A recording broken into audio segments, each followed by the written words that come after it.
Okay.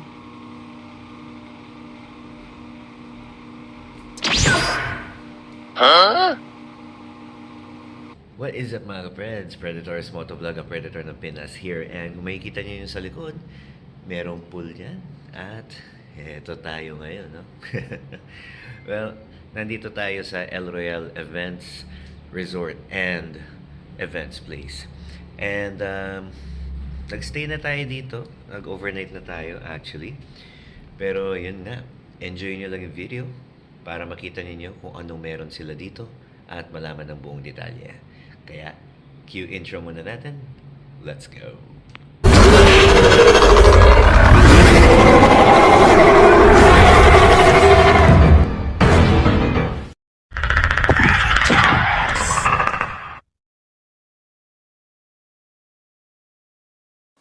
Alright, yun. What is up nga mga ka-Preds? And eto na, papunta tayo doon sa El Royale.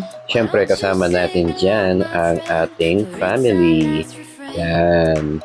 So on the way na tayo doon, dito tayo sa loob ng NLEX and makikita ninyo dito ang ating binyahe papunta roon. At yan, lalabas tayo siyempre sa may San Fernando exit, malapit sa may SM Pampanga.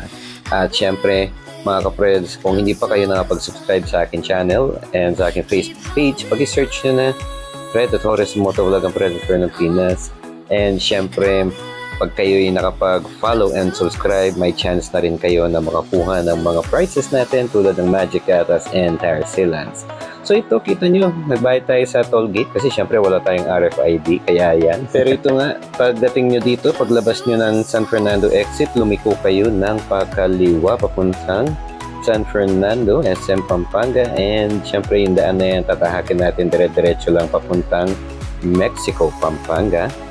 Actually, napakadali lang niyang hanapin hindi ka na kasi maliligaw, and searchable siya sa Google Maps and sa Waze. So yan, kita nyo, nandito na tayo sa may Robinson Star Mills and SM City, Pampanga. Dediretso lang natin yung biyahe kasi makarating tayo sa may Mexico. So susundan lang natin dito ang main road papunta doon. And ayan, makikita nyo ang Pure Gold Mexico. Pag nakita nyo na yan, malapit na kayo. Lalagpasan nyo lang yung isang tulay ng ating dadaanan after dito sa Shell. Siyempre, paglagpas nyo dyan, meron kayong madadaanan na tulay. Paglagpas mismo sa tulay, kailangan lang ninyo lumikong pakaliwa. Diyan tayo liliko. Yan, kita nyo naman, di ba? Napakadali lang puntahan mga ka-Preds. So, dire-diretso lang, sundan nyo lang yung kalsadang yan. At huwag kayong matakot sa nakikita ninyo kasi syempre yung kalsadang yan, napaka-safe. Maraming ilaw din dyan. Mukha lang walang ilaw pero meron yan. Kitang-kita nyo naman yung inyong dadaanan hanggang sa makarating kayo doon mismo sa destination natin. So, yan. Kita niyo yung mga bata, may mga dala-dala silang anong mga tawag yung mga yun, mga foam yata. Di bale, ito nga, papunta na tayo doon and lalapasan lang natin itong eskwelahan na to, yung elementary school. Dire-diretso lang ang biyahe. And yeah, meron kayong makikitang isang maliit na tulay. Saktong-sakto lang ang 4-wheel dito. Kaya, konting ingat lang sa pagtawid dito. And syempre, mag-giveaway tayo sa mga dadaan. And yan, pagdating niyo dun sa may simbahan, liko lang kayo ng pakanan hanggang sa makikita niyo itong kalsadang ito. So, dire-diretso na lang ito and makikita niyo sa bandang kaliwa ang El Royale Exclusive Resort and Events Place. So, yan ang mga ka-Preds. Makikita ninyo, pagdating pa lang doon, grabe yung pag-welcome sa atin ng mga staff, napaka-solid. At syempre, wag na natin patagalin pa. Pumasok na tayo sa loob para mag-tour. At yan, makikita nyo pa agad. Pagbungad pa lang, makikita mo na kaagad ang billiard table nila. Actually, 2-in-1 yan. Pwede ka rin maglaro ng ping-pong dyan. Isi-set up nyo lang para maglaro ng ping-pong at pwede rin mag-billiards. And makikita nyo yun, napaka-spacious kaagad. And excited yung mga bata, oh. Solid. And kagandahan dyan, centralized yung mismong sala na yan, yung mismong entertainment room na yan. So makikita nyo kung napaka-komportable ng mga sofas. Ayan, nag-enjoy ang ating panganay, umaaura-aura. At syempre, ang kanilang smart TV na 65-inch Wi-Fi ready na siya and Netflix ready na rin. So pwede kayong manood ng mga favorite ninyong movies sa Netflix, diba? Saan ka pa? At yan, kita niyo yung kusina. Grabe, oh, lahat ng nakikita niyo dyan, libreng gamitin, libre ang tubig, libre ang kape. Hindi ko lang alam kung libre din yung wine. Pero yun nga, libreng gamitin yan. At kita nyo naman yung dining table. Grabe, napaka-elegante talaga. Dalawang dining tables yan mga kapreds at pwede nyo gamitin pares yan. Siyempre, ingatan natin yung gamit at huwag masira lahat yung mga nandyan. At same din dito, may mga pang-entertainment na games, board games. Yan, di ba? Kasama lahat yan. Pwede mong hiramin lahat yung mga yan.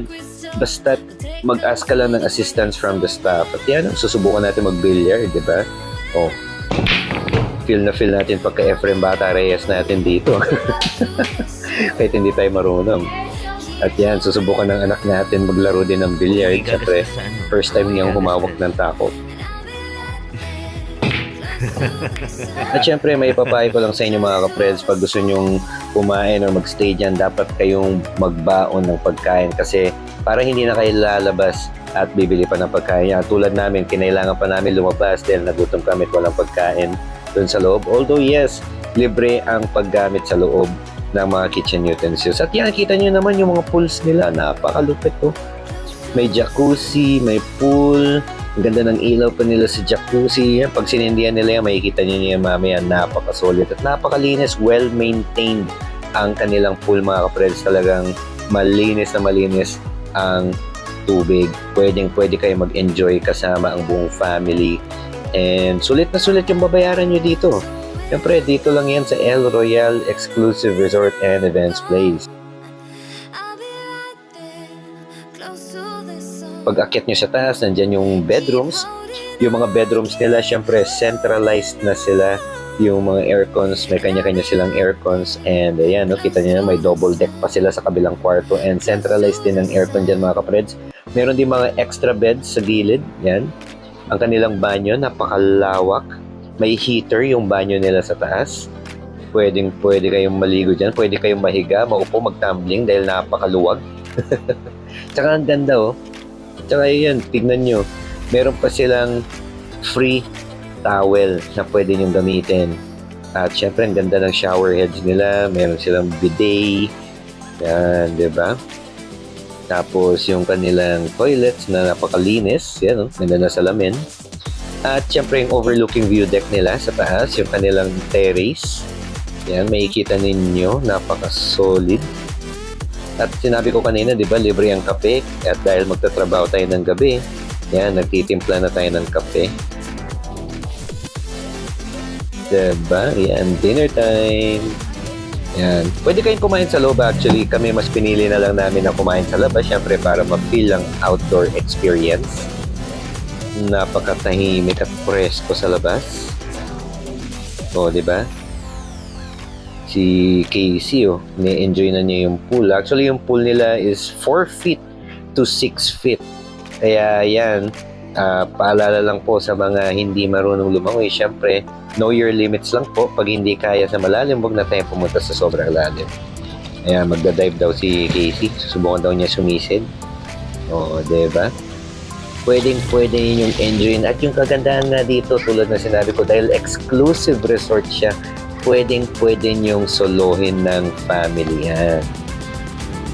At ayan, tingnan nyo, may enjoyin nila ang kanilang pagtalon dito. Yan, ingat lang sa mga nagdadive. Kaya nga, kasi, 4 feet to 6 feet lang ito. So, pag nagdive tayo, medyo delikado ng konti. So, huwag natin unahin yung ulo na lang natin. Kanya lang naman.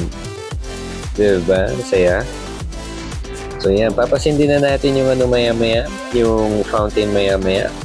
Yan, nag-i-enjoy si Bunso. Yan, nantayin nyo lang. Pag nag-start na yung fountain, talagang, ay wow, mapapawaw na lang kayo. Kasi napaka-solid. Yun yung masasabi ko, ulit-ulit ko lang sabihin eh. Napaka-solid dito sa El Royale. Ayan na oh. Kita nyo, diba? Oh, yung ngiti nila, yung wow nila, yung mga reactions nila, nag-enjoy sila. So, yung fountain na yan and yung waterfall na nakikita nyo dun sa sign ng El Royale, actually, i-on lang nila yan for 1 hour. Kasi, yung machine na nagpa-pump diyan ay umiinit din siya. So for safety reasons, kailangan nilang ano yun yan, patayin every hour. Siyempre, para maging safe lahat yung mga ano natin, kasama natin. So ito, tignan nyo naman, oh. Di ba? Napaka-solid. So pag-usapan natin ulit yung mga amenities na meron dito. So meron sila dito dalawang air-conditioned bedrooms, dalawang double-sized beds, and dalawang double decks with pull-out, one sofa bed with pull-out, and extra beddings at mattresses. Siyempre, hindi mawawala dyan ang overlooking view deck and dalawang centralized air-conditioned living areas with both 65-inch and 45-inch TVs. Siyempre, Netflix ready na yan mga kapreds. At saka meron silang outdoor shower, right? Isang outdoor toilet din. Tapos, ang kanilang indoor kitchen at outdoor kitchen, available yan sa mga villas. At syempre, complete na siya ng mga appliances and utensils. Lahat pwedeng gamitin. Dining area, nakita nyo naman kanina yung dining area, napakaganda. Tapos merong outside view deck and barbecue grills. Tapos, yun nga, ito yung nakikita ninyo na swimming pool and jacuzzi na merong ilaw and fountain, 'di ba? Meron pang falls dun sa gilid. At syempre, merong grotto area and card and board games available yan. Tapos yung billiard table na pwede rin siyang gawing ping pong table. Pwede rin kayo maglaro ng badminton sa outdoor, syempre. And ang lugar ay very secure kasi meron na siyang 24/7 CCTV security cameras. Pwede rin kayo mag-video kasi ang speaker nila ay napakaganda. Hindi lang natin nasubukan makapag-video kasi nag-enjoy tayo kakapanood ng Netflix gamit yung speaker nila sa loob. At talaga napaka-solid. Kahit gaano kalakas nyo pa i-set yung volume niyan, hindi siya ganun maririnig sa labas kasi yung sound ay medyo masa-soundproof siya sa loob. Kaya napaka-solid. Free mineral water and use of dispenser na rin siya and free coffee tulad ng nakita nyo kanina. May mga free use of slippers din sila and towels. And syempre, free wifi and yung parking. Yung parking area nila, grabe, napakalupit. Napakalaki ng space. Kakasya siguro doon mga 8 sasakyan. Yun yung tansya ko, aabot ng 8 sasakyan. Hindi na niya problemahin ang pagtrabaho dito ng gabi kasi yun nga tulad na sabi ko kanina, wifi ready na ang lugar. So yun, kita nyo, nagtatrabaho na tayo habang ang family natin nanonood ng Netflix. At syempre, pagising mo ng umaga, makikita nyo naman napakaganda ng sunrise. Ayan yung makikita paggising nyo ng maaga. Napakaganda ng view. Kitang-kita nyo Mount Arayat, kitang-kita nyo sumisikat yung araw. At syempre, makikita nyo rin dyan kung gaano kaganda at kalawak ang El Royale Exclusive Resort and Events Place. Talagang napaka-solid mga kapreds. At kung may mga katanungan kayo syempre about sa El Royale, check nyo na ang kanilang Facebook page para makuha ninyo ang mga detalye na kailangan ninyo. At yun, nabanggit ko na lahat yung mga amenities at kung anong meron dito at kung anong yung may kita at may experience, kita nyo naman kung paano kami nag-enjoy. What more pa kaya kung kayo mismo ang maka-experience ng ganitong breathtaking view at experience.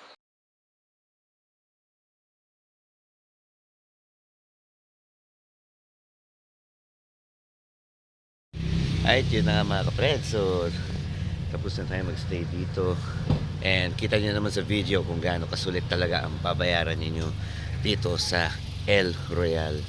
So yun nga, pauwi na tayo. Tapos na, umabot tayo sa part ng video na to. Siyempre, wag nyo kakalimutan mag-like, share, and subscribe sa akin channel, Predatores Motovlog, ang Predator ng Pinas. Meron tayong Facebook page, pakisuportahan na rin yan. At siyempre, Team Manyaman Motofood Vlog, pakisuportahan na rin din. And maraming salamat MJ Mendoza, Kabalen Motovlog, and syempre sa El Royale. Thank you so much for the accommodation. Ride safe lagi mga ka-friends. Stay safe and God bless. Predators Motovlog ang Predator ng Pinas. Rawr.